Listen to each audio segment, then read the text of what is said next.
I was not in any way surprised by the outcome of this film because I know who Billie Jean King is, and I've never heard of that other guy before. Battle of the Sexes, directed by Valerie Faris and Jonathan Dayton, starring Emma Stone and Steve Carell.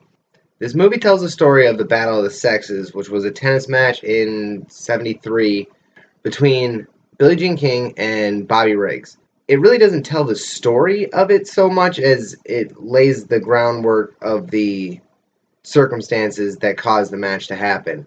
I honestly felt like this was kind of a very high budget documentary, especially since the cinematography and everything really gave you a real good feel of the '70s. It almost might as well have been uh, a first-hand source. This was a good movie. I liked it a lot.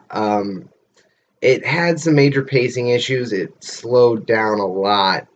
And honestly, for the first hour, there's not any tennis in it. In the first hour, they barely even brought in Bobby Riggs. It was mostly about her relationship to Marilyn, played by Andrea Riseborough, which was a bit of a surprise because I was not expecting a romantic angle, at least not as prevalent as this. This was almost had like a 50-50 billing with sports. It would be like romance slash sports movie. Also, human rights interest, I guess.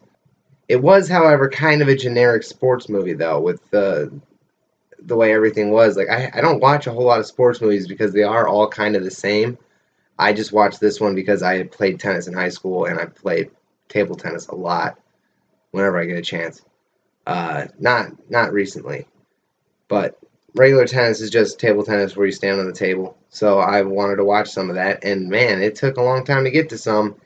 And when it did get to some tennis, it was pretty bad tennis. The first match was Billie Jean King versus Margaret Court, and Billie Jean got her ass kicked.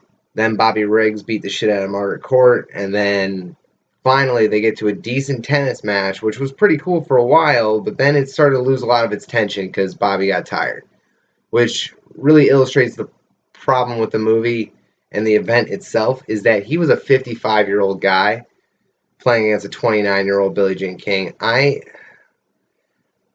It's not a great battle of the sexes. I'm sure that in more recent years they've actually had like a highly ranked man versus a highly ranked woman, and whatever the outcome ended up being, it's probably pretty good. I don't know. I don't care that much about tennis, not to look up information about it. But the movie was held together mostly through the solid performances, because, like I said, it had a very documentary kind of feel. Like, it didn't really have a story. It was just kind of trying to push off the actual battle as far as they could and keep building it up with other stuff, which I didn't mind. I didn't mind the romance in this. I thought that was handled very well. It had its share of screen time. It wasn't forced or anything. I liked it. But Emma Stone was fantastic. Like, she had sort of a... It wasn't as good as the Eddie Redmayne performance of Stephen Hawking, but it had that same feel where I just lost her, and I just forgot that there was an actress in front of me playing Billie Jean King. I thought it was just Billie Jean King for a little while.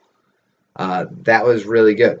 Steve Carell plays a fucking great skeevy shyster. Like, he can hustle when he needs to. He's always been a great showman and everything, so it really fits his wheelhouse to have him play a showman. Showman?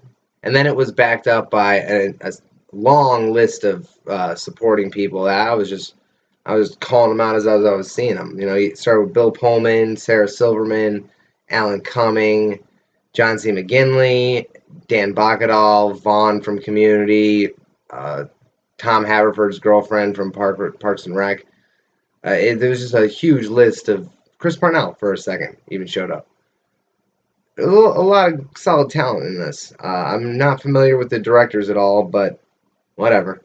I don't know a whole lot. I just know the big ones that do blockbusters. So eventually my inventory of directors will increase, and one day I might even get into writers. So anyway, was it a good movie? Yeah. Do I want to see it again? No, I'm good. I saw it the one time. So that's it.